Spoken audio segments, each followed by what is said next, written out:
سوال اس لیے میں اس کا بھی جواب دیتا ہوں۔ سب سے پہلے کہ جو فلسطینیوں پہ ظلم کیا ہے اسرائیل نے، اور وہ بھی اس رات پہ 27ویں رات پہ اور مسجد الاقصی پہ، میں نے تو اس کی مذمت کی ہے، لیکن میں نے شاہ محمود قریشی کو، اپنے فارن منسٹر کو کہا ہے کہ وہ ترکی کے فارن منسٹر سے بھی امیجیٹلی بات کریں، سعودی عربیہ کے فارن منسٹر سے بات کریں۔ میں نے پرنس محمد بن سلطان سے خود ہم نے جو باتیں کی تھی اسلاموفوبیا کے اوپر، کہ جس طرح اسلام کے خلاف آپ جو اوورسیز پاکستانیز ہیں وہ زیادہ جانتے ہیں کہ یہ پورا ایک اوورسیز پاکستانیز کے خلاف، پاکستانی یعنی مسلمانوں کے خلاف یہ جو کیمپین چل رہی ہے اسلاموفوبیا کی، اس پہ بھی ہم نے اکٹھی بات کی کہ ہمیں سب کو مل کے اس کا مقابلہ کرنا چاہیے۔ ایک ملک کچھ نہیں کر سکتا، ہم ایک جو بھی کریں گے نا وہ ایک ملک کو اہمیت نہیں دیتے، لیکن اگر ہم مسلمان ملک مل کے کریں گے اس کا زیادہ امپیکٹ پڑے گا۔ وہی ہم کوشش کر رہے ہیں کہ یہ جو اسرائیل نے ظلم کیا فلسطینیوں پہ، پہلے تو اس کے اوپر کریں اور پھر اوورآل اسلاموفوبیا کو لیں۔ ایگریکلچر کی بات کی آپ نے، سب سے زیادہ پوٹینشیل پاکستان کا ایگریکلچر میں۔ ہم اب ایگریکلچر کے اندر جو اپنی زرعی اصلاحات ہیں، میں آپ سب کو بتانا چاہتا ہوں کہ ہم نے اس کے اوپر زبردست کام کیا۔ ہم اب آپ کے سامنے ہر 2 ہفتے کے بعد ایک نئی اصلاحات لے کے آئیں گے۔ ایک تو کسان کارڈ ہے جو کہ ایک چھوٹے کسان کی مدد کرے گا۔ دیکھیں ہمارا تقریباً 65% جو کسان ہے نا، اس کی 5 ایکڑ سے کم زمین ہے، اور چائنا نے غربت کم کرنے کے لیے اس چھوٹے کسانوں کو ان کی مدد کی تھی۔ یہ خود نہیں کچھ کر سکیں گے، ان کے پاس پیسے نہیں ہیں، کیپٹل نہیں ہے۔ ایک تو کسان کارڈ ہم لے کے آئے ان کے لیے۔ اس کے علاوہ اب ہم ان کو نئی ٹیکنیکس کے لیے پورا ایک ورک فورس، لیکن وہ ہم پرائیویٹ سیکٹر سے لیں گے تاکہ ان کو نئی ٹیکنیکس بتائی جائیں۔ پھر سیڈ ڈیولپمنٹ کے لیے ہم اب پورا کام کر رہے ہیں، اپنی ریسرچ انسٹیٹیوٹس ٹھیک کر رہے ہیں، چائنا سے علیحدہ مدد دے رہے ہیں۔ ہم ابھی سے سوچنا شروع ہو گئے ہیں کہ جس ریٹ سے ہماری آبادی بڑھ رہی ہے، ہمیں آگے بڑا مسئلہ پڑے گا۔ اب گندم ہماری اس وقت ریکارڈ ہو رہی ہے، اللہ کا کرم ہے، ریکارڈ گندم پیداوار ہوئی ہے، لیکن پھر بھی کیونکہ آبادی اتنی بڑھ گئی ہے وہ کم پڑ گئی ہے۔ 10 سال پہلے ہم نے ابھی ایکسپورٹ کرنی شروع کر دینی تھی، لیکن 10 سال میں ہماری آبادی اتنی بڑھ گئی ہے کہ ہمیں ابھی بھی امپورٹ کرنی پڑی ہے۔ لہٰذا ایک پورا اب ہم لانگ ٹرم پلان بنا رہے ہیں، پہلی دفعہ پاکستان میں لانگ ٹرم پلان کہ ہم نے کیسے اپنے قوم کے لیے اناج پورا کرنا ہے، کیسے اپنی ییلڈز بڑھانی ہے۔ اور سب سے بڑی بات یہ ہے کہ جو دودھ ہے، زیادہ تر دودھ پاکستان کے اندر اس کے اندر ملاوٹ ہے، بلکہ کئی ایسی جگہ دودھ کے نام پہ جو بیچ رہے ہیں وہ دودھ ہی نہیں ہے۔ وہ ہم نے جو ریسرچ کی ہے، تو پہلے تو یہ ملاوٹ والا دودھ یہ سب سے بڑا ظلم ہے، کیونکہ بچے پیتے ہیں، اس میں پروٹین ہوتی ہے، یہ ہم بہت بڑا ظلم ہو رہا ہے۔ اس کے اوپر پہلے تو ٹیسٹنگ شروع ہو گئی ہے، پنجاب میں کئی جگہ کے اوپر ٹیسٹنگ شروع ہو گئی، پہلے تو یہ ہو گیا، لیکن ہم نے اب دوسری چیز یہ کرنی ہے کہ اپنی جو ہماری جو گائے اور بھینسیں ہیں ان کی پیداوار بڑھانی ہے۔ اب یہ سوچیں کہ گائے جو چائنا کے اندر ہیں، یورپ میں ہیں، ان کی 6 گنا زیادہ وہ دودھ دیتی ہیں۔ تو ہم نے فیصلہ کیا ہے کہ ہم اپنی گایوں کا اگر ہم دگنا بھی کرتے تو تب بھی ہمارے پاس کافی دودھ ہوتا جاتا ہے، 6 گنا تو دور کی بات ہے۔ اس کے لیے ہم نے پورا پلان بنایا ہوا ہے کہ ان کی جینز ٹھیک کرنی ہے، باہر سے امپورٹ کریں گے سپرم تاکہ ہم اپنی گائز میں انسیمنیٹ کریں تاکہ ان کی پیداوار بڑھے۔ اس کا ہم نے پورا پلان بنایا ہوا ہے، اور دودھ خالص دیں اپنے لوگوں کو، تو یہ بھی انشاءاللہ آپ کے سامنے لے کے آؤں گا۔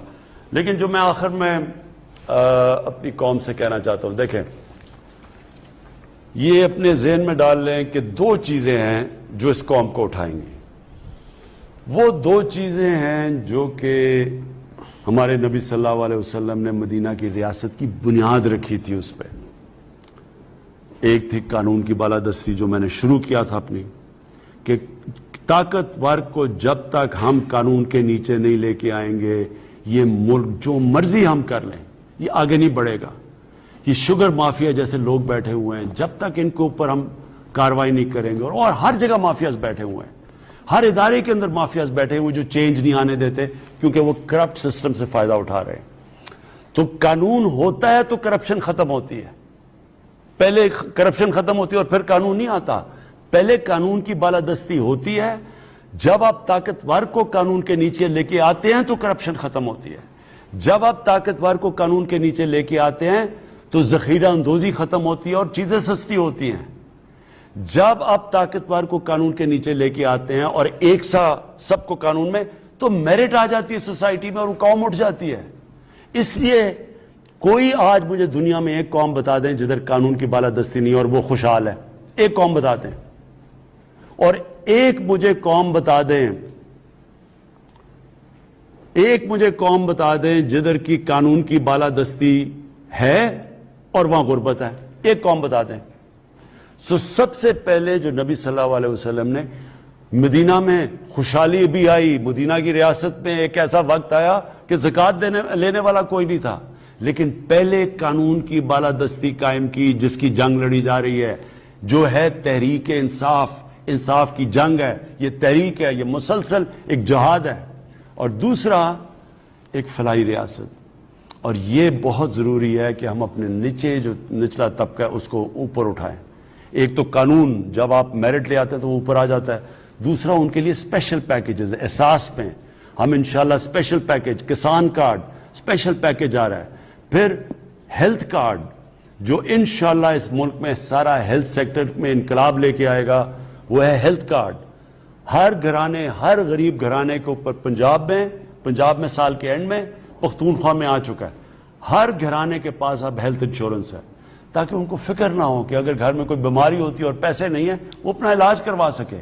اس سے سارے پرائیویٹ سیکٹر آئے گا. ہمارے غریب علاقوں کے اندر اب پرائیویٹ سیکٹر ہسپتال بنائے گا, ہم پرائیویٹ سیکٹر کی مدد کریں گے, ایک پورا ہاسپٹل کا جال بچ جائے گا. آپ دیکھتے رہیں گے کہ ہیلتھ کارڈ کی وجہ سے ایک صحت کا انقلاب آئے گا. اور یہ سب سے زیادہ ضروری ہے کہ ہم لوگوں کی مدد کریں. اور اس کے بعد انشاءاللہ جو ہمارے بڑے بڑے پروجیکٹس ہیں, 2 ڈیمز بنا رہے ہیں ہم, 50 سال کے بعد پاکستان میں ڈیمز بن رہی ہیں. 2 شہر بنا رہے ہیں, لاہور کے اندر ایک راوی سٹی جس سے ایک پورا تبدیلی آئے گی, نوکریاں ملیں گی, خوشحالی آئے گی, گروتھ ریٹ بڑھے گی. اور پھر ایک سینٹرل ڈسٹرکٹ جو ہم والٹن کے اوپر انشاءاللہ اس سے ڈائریکٹلی 1300 ارب روپے کا اس سے پیسہ جنریٹ ہوگا اور اوپر جا کے 6000 ارب روپے ہوگا. تو یہ جو ہمارے فیوچر کے بھی پلانز بنے ہوئے ہیں ملک کو اٹھانے کے لیے. اور ابھی جو ہم کوشش کر رہے ہیں کہ انشاءاللہ اس بجٹ تک پورا زور لگائیں کہ ہم اپنی قیمتیں کنٹرول کریں اور کسی طرح اپنی اکانومی کو گروتھ کریں, جس کی وجہ سے ایک نیا فائنانس منسٹر میں لے کے آؤں. ابھی میں آپ سب کو ختم کرنے سے پہلے پھر سے تاکید کرتا ہوں کہ احتیاط کریں پوری طرح. اپنے یہ جو ماسک ہے یہ ہر جگہ پہن کے پھریں, اس سے ہم کنٹرول کر لیں گے کرونا کو. اور تیسرا جو ہمارے اوپر آیا ہوا ہے اور جو ہندوستان میں عذاب ہے. اور پھر سب کو عید مبارک. لیکن اپنی عید آپ نے مختلف عید گزارنی ہے. یہ اس بار یہ پہن کے عید گزاریں, تاکہ مجھے پتہ ہے یہ مشکل ہے لیکن اپنے ملک کو, قوم کو بچانے کے لیے بہت ضروری ہے. پاکستان پائندہ باد.